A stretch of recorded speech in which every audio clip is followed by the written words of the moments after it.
po kaysa dati. Mabuti, no? Kasi tayo meron ng Diyos na pinagtitiwalaan. Amen. Amen. Hallelujah. At nung po linggo, sino po yung nakaranas ng yung kaligayahan dahil tayo yung naka 5 years anniversary? Amen. Nasiyahan po ba kayo? Amen. Amen. Praise God. At sino naman po yung bumalik mula nung linggo bumalik sa ngayon? Amen. Amen. Ilan po sila? Lahat. Hindi po yung bago lang. Isa. Wala na? Wala nang bumalik ng linggo? Wala nang na-bless? Ay, si Dalawa, LJ. Ninang. Dalawa. Si LJ. Dahil dyan, may premyo kayo sa akin. Praise God. Hallelujah. Babalik ako sa linggo? Basta yun lang nung linggo dumalo, ngayon ay bumalik. Kasi, ibig sabihin nun, na-bless sila. Kasi marami pumunta, ngayon wala. Di mo ba? Ninang, tatlo pala. Yung ako ni,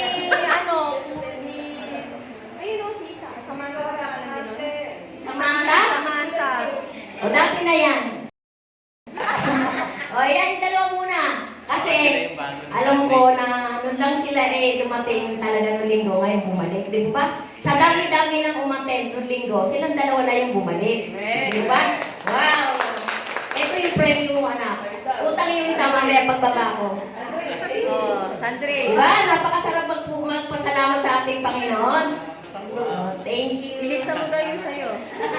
May election. Amen. Ngayon naman po, sino po yung magpapasalamat sa ating Diyos at pupuri ng Panginoon dahil sa isang linggong nakaraan? May premyo din daw, Ninang? May premyo din yan? Kahit po ko ng premyo. Kahit sa walang premyo, magpapasalamat siya sa Diyos. Isang magandang umaga po sa Panginoon. Panginoon po sa inyo. Ako'y nagpapasalamat po sa kanya dahil ako po ay nagpa-check up ng Huwebes. Dalawang cancer po yung talagang sabi ko, Panginoon, sana pag ako may nagpa-check up, wala pong cancer. Kasi cancer sa dede, cancer sa sa madris po. Nagpapasalamat po ako talagang tinugon ng Panginoon yung aking panalangin. Amen. Napakabuti po talaga ng Diyos dahil yung linggo, meron po kami isinain ng pag-uwi namin ng Lunes. Lunes po namin isinain yung aking nakatanggap na biyaya. Kasi po yung akin, kasi yung anak ko umatid, umuwi lang agad kaya na doble ko. Kaya salamat po sa Panginoon sa pagpapala, sa blessing, at sa pag-iingat po sa buong linggo. Sa buong po. Lamang po. Amen. Praise God. Ang tingin ko sa iyo, sis, dalawang po. Dalawa lang, ayun. Kaya po rin ang Panginoon at sino pa po? Meron po bang magpapasalamat o babalik ng patotoo sa ating Panginoon? Yan, sis Emily.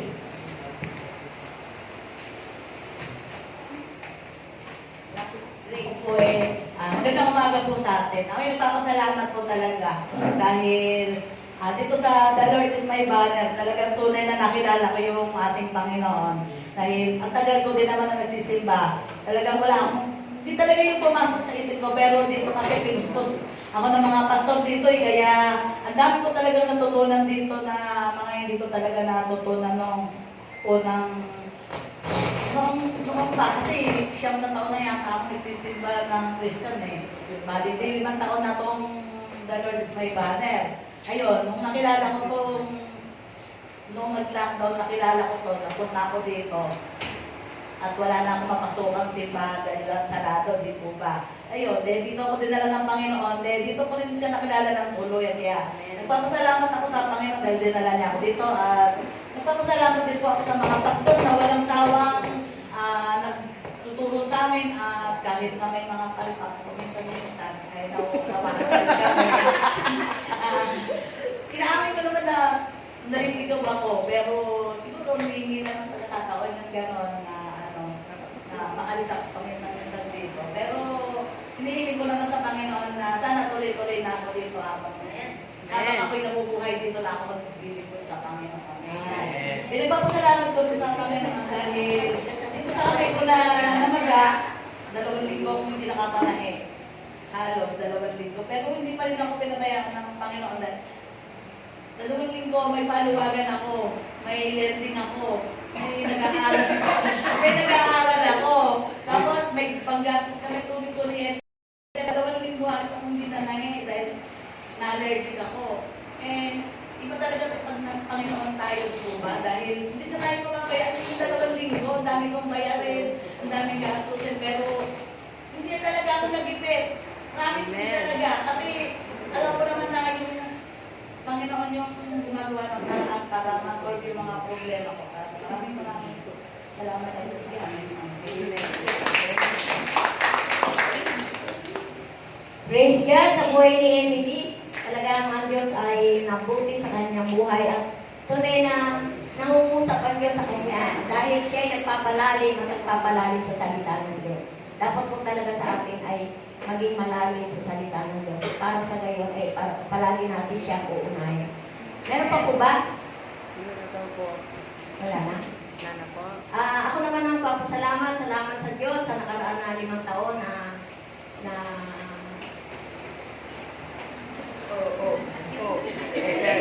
Wala ko kasi nung linggo talaga, umaaway pa lang tayo, naiyak na ako. Kasi, nagpapasalamat ako sa Panginoon sa dami ng mga pinagdaanan natin. Pinagdaanan ng church na ito. Ay, patuloy na nakatatag.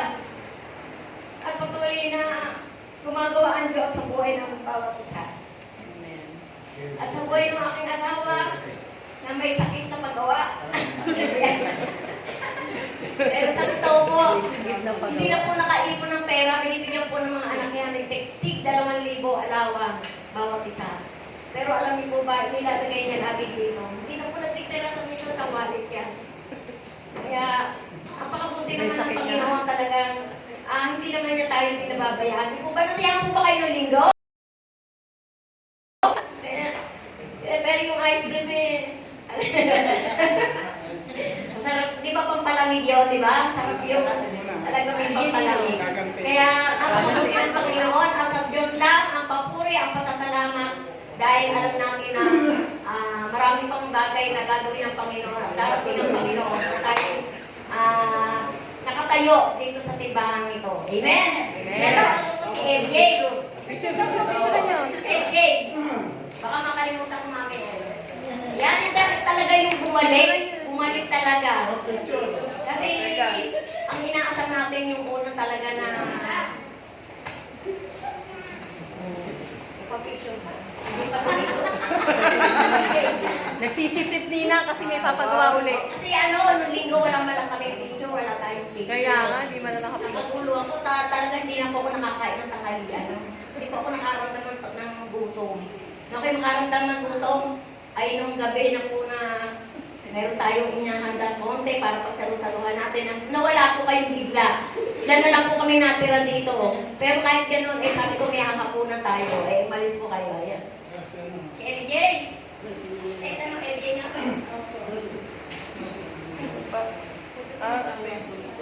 Gusto mo iba? Mabalik din ako sa rin. Okay? Ang ipapatuto ko, hindi po yung nangyari ng linggo. Natuto ko kahapon, galing kami sa Mount Brihino, sa DRT. For the first time, doon lang ako nasama. Pagka may mga lakad yung family, ako po yung laging taong bahay. Pero alam niyo po kahapon, ang plano ko lang pagsama ko, doon ako matutulog paghapon. Para walang abala. Pero nakatutuwa po, nung mga alas 4 na, o mga alas 4, nag-try ko, sabi ko, Lord, susubukan kong umakyat doon sa pinakamataas na bundok. Pero, ang taas. Gila ko, lakad-lakad ako, tinapakiramdaman ko yung katawan ko, baka may mouse siya, gumugulong na lang kung gano'n. Kakatuwa po at hindi ko akalain na maakyat ko yung mapakataas na matarik na. Wala yata nakakyat sa mga kasama ko. Ako lang yung nakarating doon sa katok-tok-tuktukan at natanaw ko lahat yung kagandahan ng mundo dito sa atin. Na habang ako yung doon, sabi ko, Lord, ito mo nga, ang iyong kabutihan, ang iyong kahiwagaan na nagtayo ka ng mga ganitong bundok upang makita. Talagang nakakatuwa po nung ako'y nasa taas ng bundok. Talagang nagpapasalamat ako sa Panginoon. Kaya lang ang problema ko, Lord, nakaahon ako pa paano kaya akong bababa. Mahirap, Panginoon. At ang dami ko rin, bawat mamamahinga ko, may mga tao nilalapitan ko at yun, kinakausap ko. Hanggang sa unti-unti ako nakababa. Napakasarap ng pakiramdam. Sana loobin ni Lord na minsan ay makarating tayong lahat doon sa bundok na yun, sa Mount Rainier. Amen. Taas ang kamay na gusto sumama doon. Okay, sige.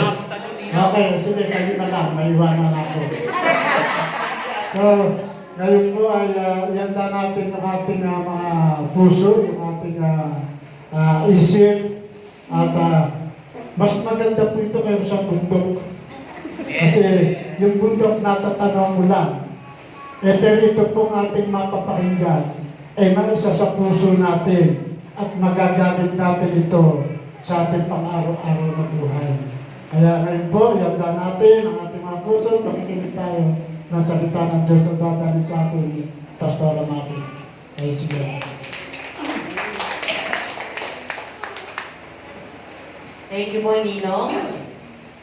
Yan, purihin ng Diyos. Salamat sa victorious 5th year anniversary ng ating church, ng church ng ating Panginoon. So, kamusta po ang buong linggo po natin? Mabuti po ba? Bumubuti. Mabuting-mabuti po ang ating buong linggo. Amen po ba? Palakpakan po natin ng Panginoon ulit. Yan. So, ang pag-aaralan po natin sa araw na ito ay matatagpuan po sa Ephesians 6:10 to 18. Ayan. So, tayo po muna lahat ay umuho at tayo ay manalangin. Yes, Lord. Hallelujah, hallelujah. We praise you, Jesus. We glorify you, O God. Lord, salamat, Panginoon, sa araw na ito. Dalangin namin, O Lord, na patuloy, Panginoon, na linisin mo ang aming mga puso at i-ready, Panginoon, sa paparating na mensahe mo, Panginoon, sa araw na ito. Dalangin namin, O Lord, ang mga binhi na iyahasik sa araw na ito, Panginoon, ay tumubo sa aming mga puso, Panginoon, at ito ay lumabong at magamit namin, Panginoon, sa pang-araw-araw naming mga buhay, O Lord. Lord, nais namin, Panginoon, na samahan mo kami, Panginoon, habang kami ay nag-aaral ng iyong salita. Dalangin ko, Panginoon, na let the Holy Spirit fill this place, O God. At dalangin ko, Panginoon, na maranasan ng bawat isa, Panginoon, ang iyong presensya sa lugarin ito, Panginoon. Lord, dinadalangin ko, Panginoon, ang bawat salita na mamumutawi sa aking mga labi ay nagmumula lamang sa iyo, Panginoon. Dalangin ko, Panginoon, na ito ay tumimo sa puso ng bawat isa, Panginoon, at ito ay magpabago sa kanila, Panginoon. Salamat, Panginoon, sa iyong presensya, sa iyong karunungan na ibibigay sa oras na ito, Panginoon. We acknowledge, O Lord, na kung wala ka sa amin, wala ka sa buhay namin, Panginoon, hindi namin kayang buhay na ito. Kaya nga, Panginoon, hinihiling namin, Panginoon, ang patuloy na pagsama mo sa amin sa mga oras na ito, Panginoon, sa paghahayag ng iyong mga salita, O Lord. At sa pakikinig, Panginoon, ng ating mga kapatiran na narito, O Lord. Truly, O Lord, na binibigay namin sa iyo ang oras na ito, Panginoon, upang ikaw ay papurihan, pasalamatan, at sambahin sa Espiritu at katotohanan. Ito po ang aming salamot dalangin sa ngalan ng aming Panginoon na tagapagligtas na si Jesus. Amen and amen. Ayan. So, tayo pong lahat ay mga sundalo ng ating Panginoon. Amen po ba? Sino po dito yung mga sundalo ng Diyos? Taas ang kamay. Dalawang kamay. Yan. Baka meron pang nagkukuli eh. Kaya dalawang kamay ang itaas natin. Tayo ay sundalo ng ating Panginoon. Kung tayo po ay sundalo ng ating Panginoon, ready na ba kayong ipadala sa gera? Ready na? Sige po mamaya, pupunta na po tayo sa gera. Okay po ba? Sino yung mga nagsabing ready na sila? Ayan, sige. Ready na. Lord, ready na daw sila sa gera. Ayan. So, we are warrior of God. At bilang tayo ay sundalo ng Diyos, ano po ang kailangan natin? Kailangan natin ng armor, ng damit pangdigma. Amen po ba? Di tayo pwede pumunta doon sa digmaan na ganito lang ang suot natin. Pag tinamaan tayo ng sibat, patay agad tayo, di ba po? Ano? So, kailangan natin ng damit na pangdigma. So, sabi po sa Ephesians 6:18, babasahin ko po muna sa Ingles para yung ating kapatiran na medyo nalulungkot. Pauwi na kasi siya. Babalik na siya ng Finland. O yan, di mo. Hindi ako pinapansin, no? Oo, lagi ko siya kasi niloloko. So, ayan. So, sa Ephesians 6:10-18, finally, be strong in the Lord and His mighty power. Put on the full armor of God so that you can take your stand against the devil's scheme. For our struggle is not against flesh and blood, but against the rulers, against the authorities, against the power of this dark world, and against the spiritual forces of evil in the heavenly realms. Therefore, put on the full armor of God, so that when the day of evil comes, you may be able to stand your ground.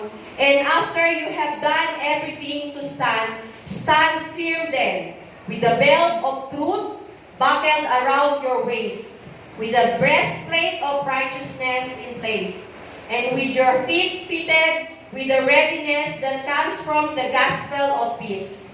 In addition to all this, take up the shield of faith, which we can extinguish all the flaming arrows of the evil one. Take the helmet of salvation and the sword of Spirit, which is the word of God. And pray in the Spirit on all occasions with all kinds of prayers and requests. With this in mind, be alert and always keep on praying for all the Lord's people. Purihin ang Panginoon sa pagkakabasa ng kanyang salita. So, sabi dito, mga sandatang kaloob ng Diyos. Ano nga po ba yung mga sandata na kaloob sa atin ng Panginoon? Mayen, pwede mo bang i-flash dito sa ating...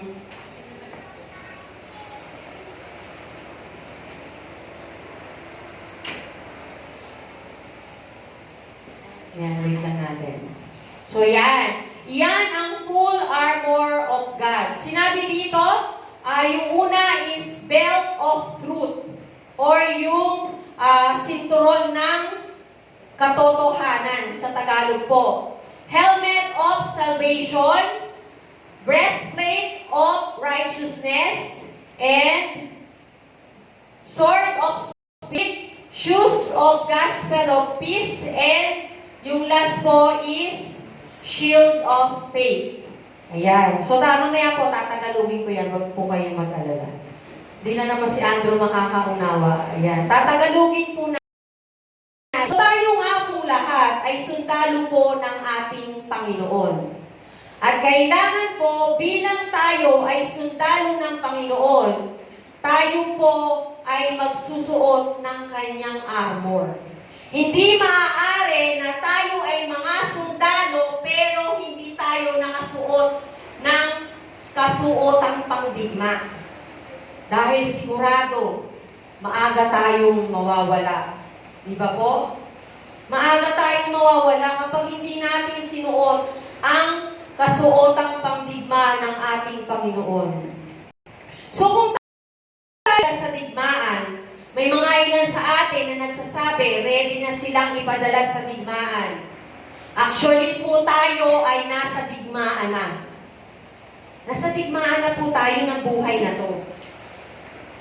Sabi nga, ang digmaan na ating kinakaharap is hindi sa pamamagitan ng flesh, ng ating katawan. Hindi naman talaga tayo sasabak sa gera tulad ng mga sundalo ng gobyerno na pupunta sa mga gera para makipagbarilan. Tayo ay sundalo ng Diyos at ang ating mga kaaway ay hindi natin ating mga nakikita. Mga pagsubok na ating pinagdadaanan at yung mga pakana ng Satanas na hindi natin nakikita, na hindi natin alam na nariyan lang sa tabi natin at nag-aantay kung kailan siya aatake sa atin. Kung kailan nakalimutan natin manalangin, kung kailan natin nakalimutan magbasa ng salita ng Panginoon, ready to attack yan. Sabi nga, ang devil is ready para maging like a roaring lion. Ready to attack, to kill and destroy, para pumatay at sumira ng buhay natin. Kaya kailangan natin ng full armor ng ating Panginoon upang sa gayon, kahit na anong gawin ng mga kaaway, tayo ay mananatiling nakatayo at matatag sa ating pananampalataya sa ating Panginoon. Amen po ba? Sabi po dito, finally be strong in the Lord and His mighty power. Bilang pagwawakas, magpakatibay kayo sa kalakasang galing sa Panginoon at sa Kanyang dakilang kapangyarihan. Gamitin ninyo ang lahat ng kagamitan ng sandatang pagdigma na kaloob ng Diyos upang mapaglabanan ninyo ang pakana ng Diablo. Yan nga po, walang exempted sa atin sa pagsusuot ng baluti ng ating Panginoon. Dapat tayong lahat ay nagsusuot nito. Kasi kung wala nga po tayo nito, madali po tayong magagabi ng mga kaaway. Ang kasalanan po ay parang sakit po yan. Kapag po yan ay pumasok sa atin, unti-unti po niya tayong igugupo. Kaya nga po sabi po doon sa pinag-aaralan natin sa discipleship training, wala yung mga nag-aaral, nagturo siguro. Ayan, si Sel. Si Sel, ano sabi dun sa sin? Do not play with sin. Huwag daw po tayong makipaglaro sa kasalanan. Kasi once na tayo in-entertain natin ang kasalanan, kakagatin tayo niyan. Unti-unti tayong lalamunin ng kasalanan na yon hanggang sa malamon tayo ng buong buo at hindi na tayo makaalis doon sa kasalanan na in-entertain natin. Amen po ba? Kung ikaw ay may alam na gamot sa kasalanan, i-share mo ba? I-share mo ba mga kapatid? Kung naalam mo na may gamot sa kasalanan, di ba dapat natin i-share? Kasi, halimbawa na ikaw nakatuklas ka ng gamot sa cancer. Ngayon, hindi mo siya i-share sa iba. Ang dami nang namatay ng dahil sa cancer. Alam niyo po ba na krimen ang hindi pagsasabi na may alam ka kung paano makukure ang cancer na yan? Kaya nga po, di ba, yung mga nag-aaral ng mga medisina, pag sila po ay may natuklasang gamot, talagang inaano po siya, pinapatent pa siya para magamit ng buong mundo. So alam natin kung ano ang gamot sa kasalanan. At yun po yung nais ng ating Panginoon na gawin po natin. Sabi po sa Matthew 28:19-20, kaya't humayo kayo, gawin ninyong alagad ko ang mga tao sa lahat ng mga bansa. Bautismuhan ninyo sila sa pangalan ng Ama at ng Anak at ng Espiritu Santo. Turuan ninyo silang sumunod sa lahat ng inuutos ko sa inyo. Tandaan ninyo, ako'y laging kasama ninyo hanggang sa katapusan ng panahon. Matuto daw po tayong mag-share at maghayag ng salita ng ating Panginoon. Balik po tayo dito sa full armor of God. Ang number 1 po is belt of truth o yung sintron ng katotohanan. Ano nga po ba itong belt of truth? Alam niyo po ba, ang mga kasuotan noong unang panahon, wala pong mga pants. Kahit lalaki, ang suot po nila ay bestida. Di ba nakapanood po kayo ng mga Ten Commandments, tapos yung The Chosen, di ba? Wala naman kayo nakita nakapantalon doon. May nakita ba kayo nakapantalon? Wala ano po. Nakita niyo ba yung mga Romans Empire, yung mga sundalo ng Romans, noong panahon na si Jesus Christ ay dinakip? Di ba nakapanda sila? So mahaba po yung mga damit po nila. Itong belt na ginagamit po ng mga sundalo, yun po yung ginagamit nila para yung damit nila ay umiksi hanggang dito. Iniikot po nila dito yon at saka binebeltan. Ano po ang maihahantilin tulad natin dito sa belt na ito? Sabi po dito, belt of truth. Belt of truth is Jesus Himself. Di ba po? Sabi sa John 14:6. Tama ba? Sabi po dito, Jesus answered, I am the way, the truth, and the life. No one comes to the Father except through me. Siya ang katotohanan, ang daan, ang katotohanan, at ang buhay. Walang sino mang makakarating sa Ama, kundi sa pamamagitan ng ating Panginoon Hesukristo. So siya ang katotohanan. Siya ang sinturon ng katotohanan. At ang mga loose na damit natin, ito yung mga bagay na humihila sa atin para tayo ay lumayo sa katotohanan.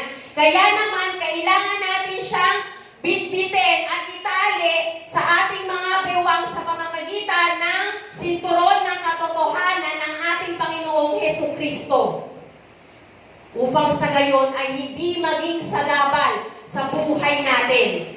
Kapag alam natin ang katotohanan ng ating Panginoon at pinanghawakan natin ang katotohanan ng Panginoong Hesukristo, walang sagabal habang tayo ay lumalaban sa mundong ito bilang sundalo ng ating Panginoon. Lahat ng mga bagay na humihila sa atin palayo sa Panginoon, kuhanin mo lahat at bigkisin mo. Hayaan mo si Lord yung kumitil doon sa mga yun. Hayaan mo siya yung pumigil sa mga yun upang ikaw ay magpatuloy sa paglakad sa ating Panginoong Hesukristo. Sintron ng katotohanan ang ating Panginoong Hesukristo. Ang katotohanan ay dumadaloy mula sa ating Panginoong Hesukristo, ang hari ng mga hari, ang Diyos ng mga Diyos mismo. Bilang ikalawang persona ng Trinidad, nilikha niya ang lahat ng bagay, kaya ang anumang katotohanan ay may pinagmulan at may pinagugatan. Ito ay ang ating Panginoong Hesukristo. Alam niyo po ba, nung sinasabi ni Apostol Pablo ang mga katagang nito sa Efeso, hindi po lamang ang mga kasualo ng Romans ang kanyang tinitingnan, kundi mismo ang ating Panginoong Hesukristo. Hello.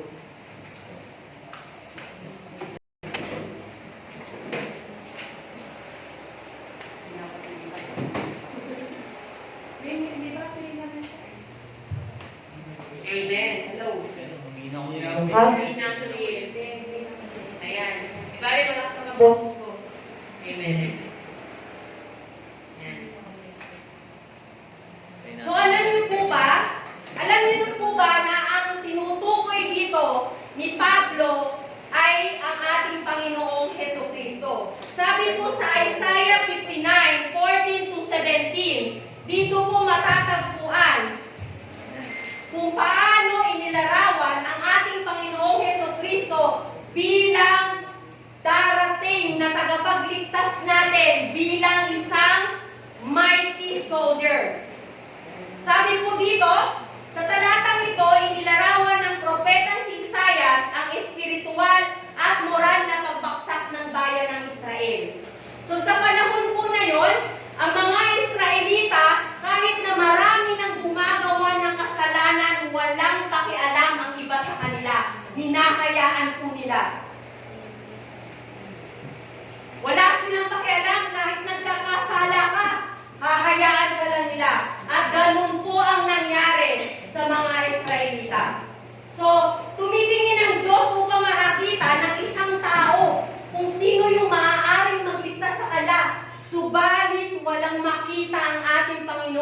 na karapat-dapat upang magligtas sa mga taong ito. And Jesus Himself give His life for us upang siya ang tumubos sa ating mga kasalanan. So, siya ang pinopropesay ni Isaiah dito sa talatang ito. Sabi dito, bilang tugon, ang Diyos ang kikilos. Magsusuot siya ng katuwiran tulad ng baluti at kaligtasan bilang helmet. Ang imaheng ito ay nagpapakita ng Diyos bilang isang banal na mandirigma na lalaban para sa kanyang bayan. So kayo po, huwag niyo na pong intindihin yung kuryente natin. We will continue kahit wala tayong kuryente, kahit walang walang aircon, okay lang yan. Naririnig niyo naman po ba yung boses ko? Malakas po ba? Pwede bang bayaran ng 1,000 inang? Malakas daw boses ko, pwede bayaran 1,000 inang. So, bilang tugon nga po na walang makita ang ating Panginoong ang ating Panginoon, siya po mismo ang bumaba para po tayong lahat ay maligtas. Amen. Ang Diyos ang kikilos upang ayusin ang mga nasirang bagay dahil siya lamang ang may kakayahang magpanumbalik ng lahat ng bagay. Amen po ba? Amen. Ayan. Itong talata na ito ay nagpapakita ng kalughaan ng kasalanan ng mga tao. At may nadote na kulang pa ba? Malakas na. Nasobrahan pala. O siya ay na ako ng konti. Natawa tuloy ako. Naisip ko naalala ko tuloy yung kwento ni Inang. Sandali lang, break time muna. Sabi niya, kinukutuhan may namumuto kay Saina. Ang lakas daw ng tunog nung pagkakapisa ng kuto. Grabe naman kako yung tenga mo, Ina. Akala ko baka akong ka. Samantalang din namin nadinig yung tunog ng tiris ng kuto, nadinig niya. So lang yung patalastas. So yun po. So sabi nga po dito, ipinakikita rin ito ang hinaharap ng pagkilos ng Diyos upang magdala ng katarungan at kaligtasan. So walang iba kundi ang ating Panginoon ang tutubos sa ating mga kasalanan. Sabi po dito, ng mga nakita ng ating Panginoon upang siya yung tumubos sa ating mga kasalanan. Sabi po dito, to fasten on the belt of truth is to give Christ the final say in our lives. Kung paano daw po natin itatali yung belt of truth sa atin is ibibigay po natin sa Panginoon yung final na desisyon sa buhay po natin. Ibig sabihin po nito, lahat ng bagay na ginagawa natin sa buhay natin ay nakabatay sa katotohanan ng ating Panginoong Hesukristo. Even the smallest thing na atin pong pagdidesisyonan, si Lord po ang ating sinasabihan. Lord, kailangan kong gusto ko, si Andrew, gusto niya sa Pilipinas siya na manirahan. Sangguni mo kay Lord, Andrew. Ask the Lord if the Lord wants you to stay here in the Philippines. Lord, kailangan mo magtrabaho. Pero yung pagtatrabaho mo, magiging hadlang sa paglilingkod mo sa Panginoon. Lord, bigyan mo na lang ako ng trabaho na may Saturday and Sunday off para makapaglingkod ako sa iyo. Yung bawat desisyon ng buhay natin, nakadepende sa katotohanan ng ating Panginoon. Yes, gusto natin kumita ng pera, pero wag natin kakalimutan yung ating responsibilidad bilang tayo ay sundalo ng ating mga Panginoon. Amen po ba? Kaya ninang mo, huwag ka na magtayo ng tahian. Alam niyo po ba, dati dati po, pangarap ko magpatahi. Pero nakita ko, yung pangarap ko na yon, ang ginagamit ng kaaway sa akin upang ako ay lumayo sa Panginoon at ibagsak. Many times nangyari po yan. Yung aking pangarap na yumaman, ang ginagamit sa akin ni Satanas para ako ay ibagsak at lumayo sa Panginoon. Ngayon, nakikita ko yung katotohanan ng Panginoon na kahit na hindi ka magkumita ng maraming pera, sapat at sapat ang ibibigay sa atin ng Panginoon. Kaya nga kagabi nag-uusap kami ng anak ko, nasan yung anak ko nawala? Sabi ko, na pag natapos ka ng pag-aaral mo at nagtrabaho ka na, yung pita mo, sa'yo lang yun.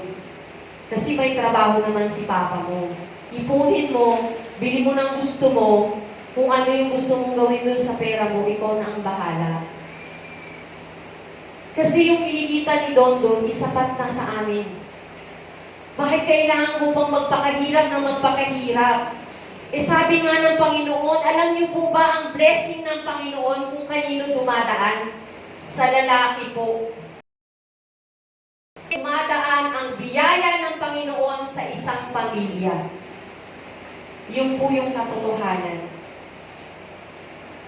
Pero, kapag ang mga lalaki, pangit ang pakikitungo sa kanilang asawang babae, na harang ang biyaya ng Diyos.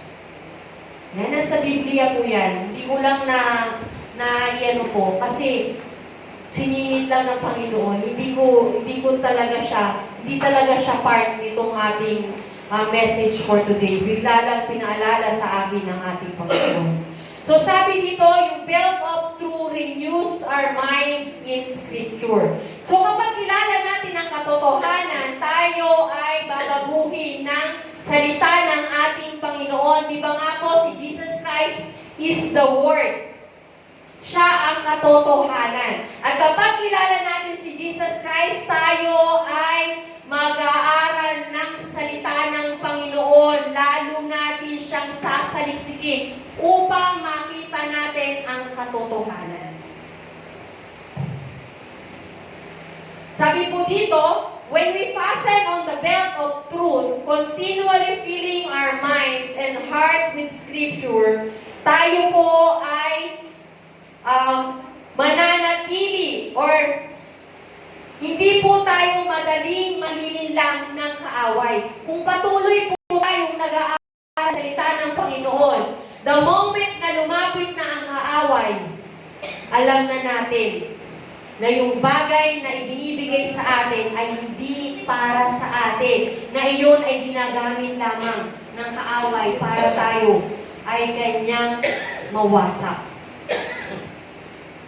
Pag may mga opportunity na dumarating sa buhay natin, huwag po tayo grab ng grab.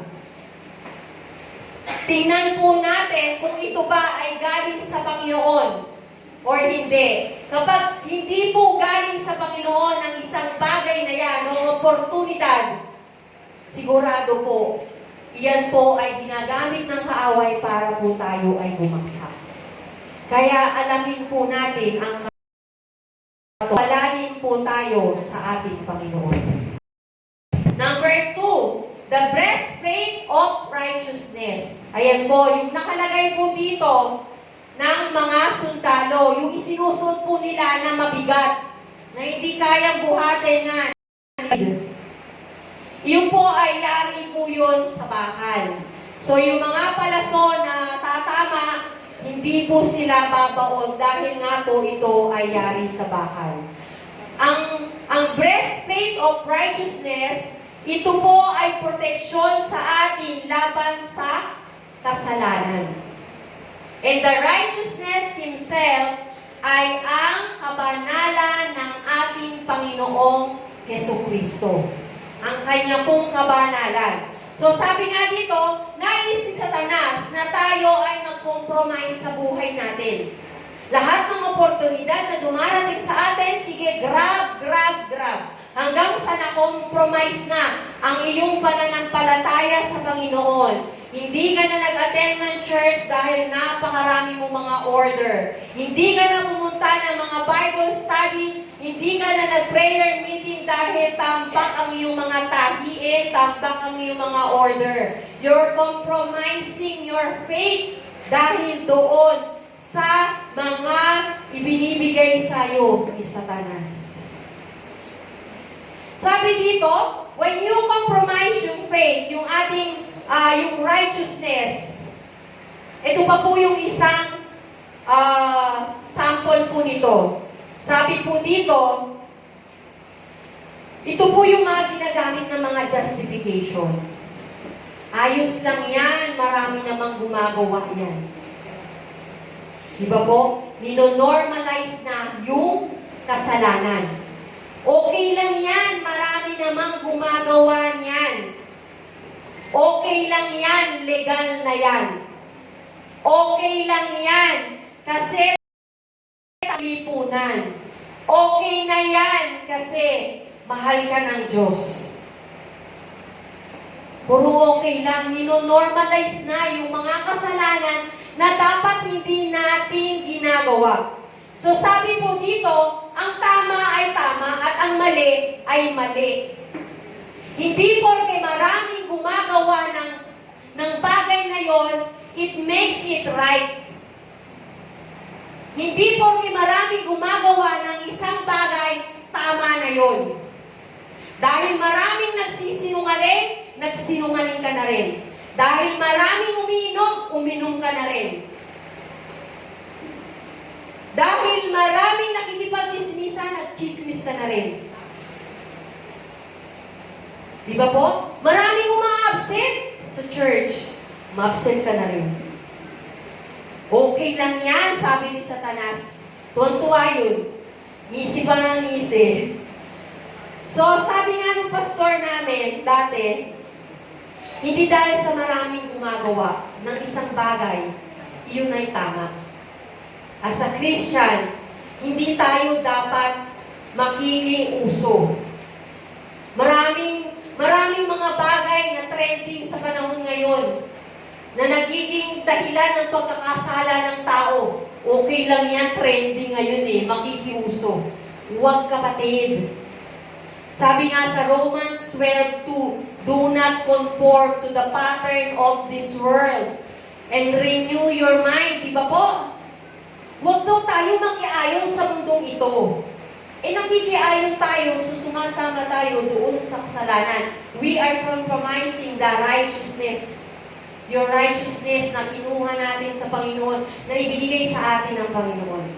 So, the breastplate of righteousness ng ating Panginoon will shield us from the sin. Siya yung magpoprotekta sa atin laban sa mga kasalanan. Sabi nga dito, put on the new self, created the likeness of God in true righteousness and holiness. Isuot daw po natin yung ating bagong pagkatao. Dahil po, the moment na tayo ay lumapit sa ating Panginoon, inaccept natin siya as Lord and Savior, tayo ay bago ng nilalang.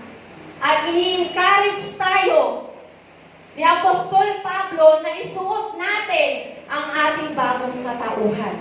Na matatagpuan natin, kanino po natin matatagpuan ang ating identity? Sa ating Panginoong Jesucristo. The Lord is our banner. Siya po ang identity natin. Yan ang pangalan yung church natin. Yung identity natin o yung